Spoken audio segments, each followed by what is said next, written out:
In the winter of 1637, in a small city in the Netherlands, a man traded his house for a flower.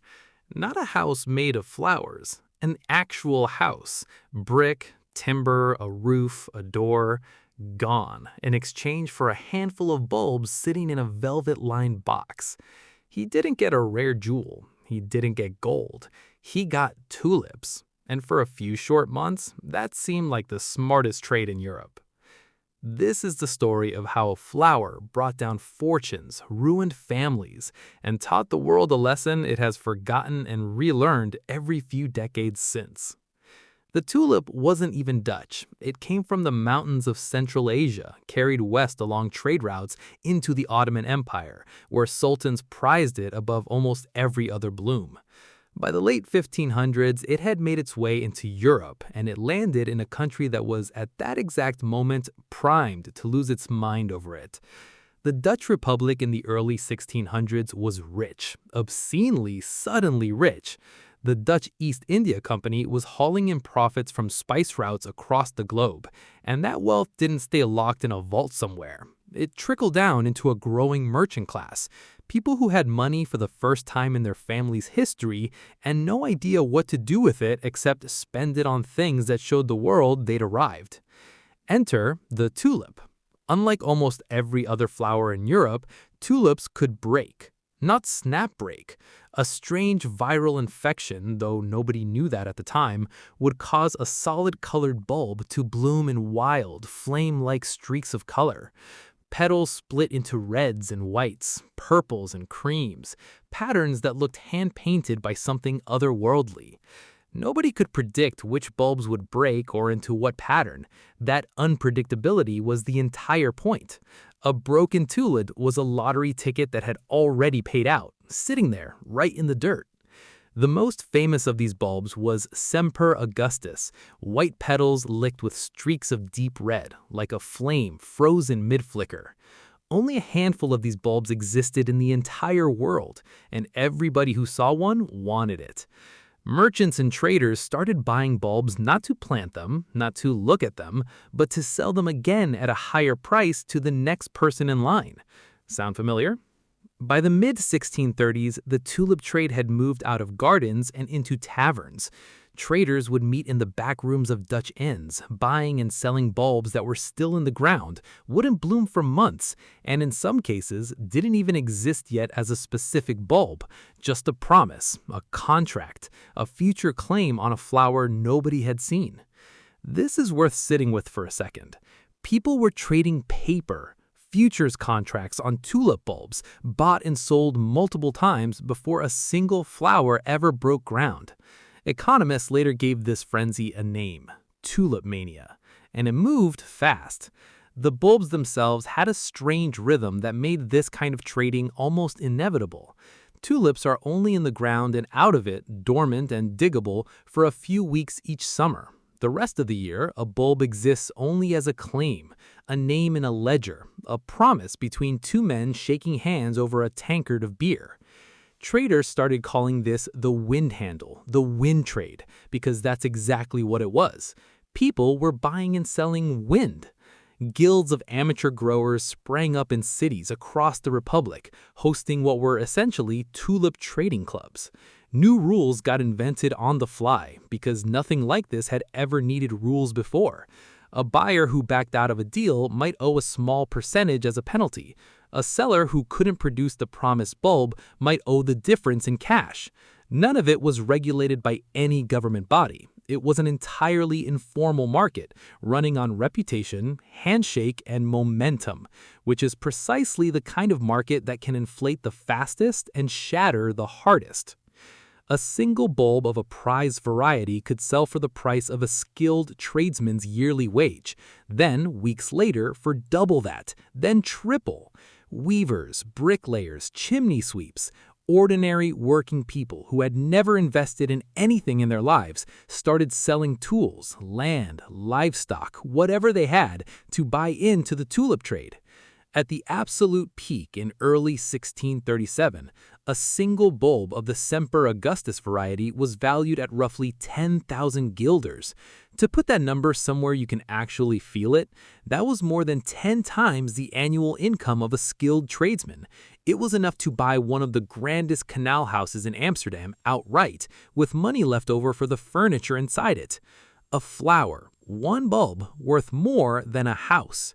And people weren't just buying the rare ones anymore. Even common varieties were getting swept into the madness, prices climbing on nothing but momentum, on the belief that whoever bought today could sell tomorrow for more, to someone even more desperate to get in before the door closed.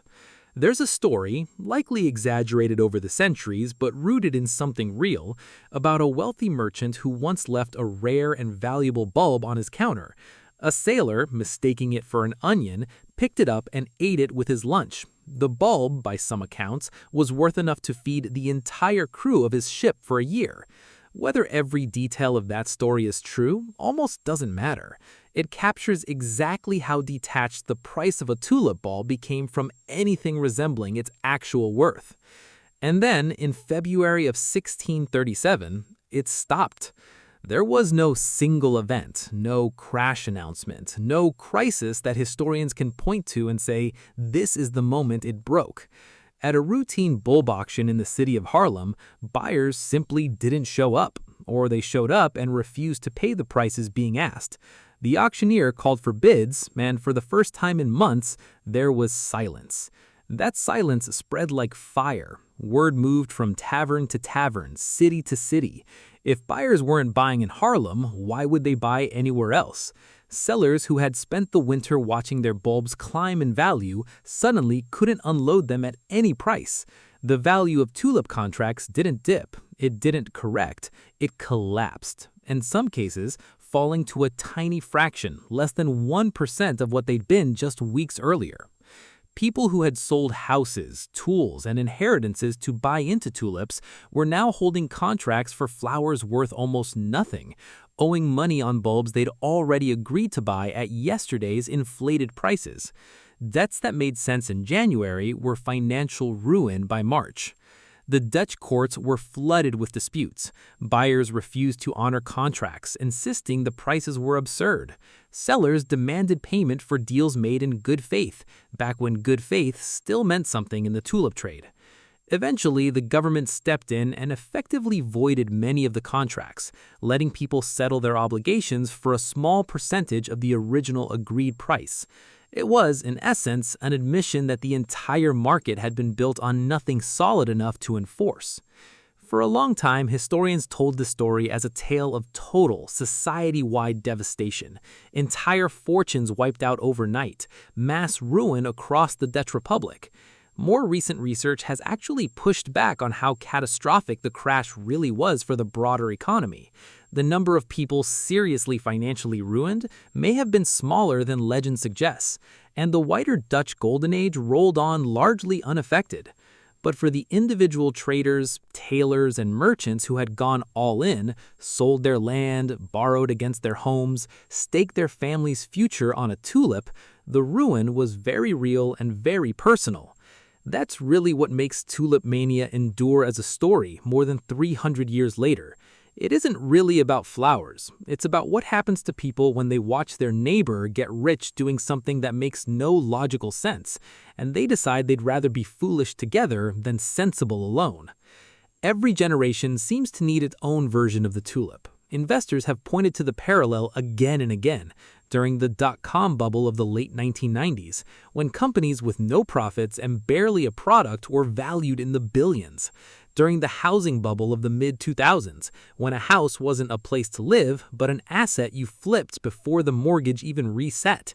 During the cryptocurrency and NFT booms of the 2020s, when a cartoon image of a rock or an ape sold for the price of a car because someone else would surely pay more for it next week. The object changes, the pattern doesn't. Someone buys something not because they want it, not because it's useful, but because they believe with total confidence that someone else will want it more tomorrow. Prices climb on nothing but that belief. And belief, it turns out, is a fragile thing to build a fortune on. The moment enough people stop believing at the same time, there's no floor left to catch anyone. Economists even have a term borrowed straight from this story, the greater fool theory. The idea that you can pay a ridiculous price for something and still come out ahead, as long as there's a greater fool waiting behind you willing to pay even more. It works right up until it doesn't, right up until you turn around and realize you're the last one standing, holding the bulb, the deed, the token, the coin, with nobody left in line behind you.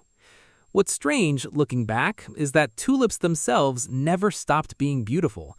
The flower didn't change. The Semper Augustus, with its white petals and flame-streaked red, was just as striking in April of 1637 after the crash as it had been in December before it. What changed was entirely in people's heads, the story they were telling themselves about what that beauty was worth in guilders. Today, tulips are one of the most ordinary flowers in the world. The Netherlands still grows more of them than anywhere else on Earth, exporting billions of bulbs a year, sold for a few coins a bunch at grocery stores and market stalls. The descendants of the same flower that once bought canal houses now sit in vases on kitchen tables, and almost nobody buying them has any idea they're holding the ghost of the first recorded speculative bubble in modern history. So the next time you see a tulip, ordinary, cheap, beautiful in the plain and unremarkable way flowers usually are, remember that for one brief winter 400 years ago, a handful of bulbs made grown men weep. Some wept from joy, watching their fortunes multiply by the week. And then, within a matter of days, an awful lot more of them wept from something else entirely.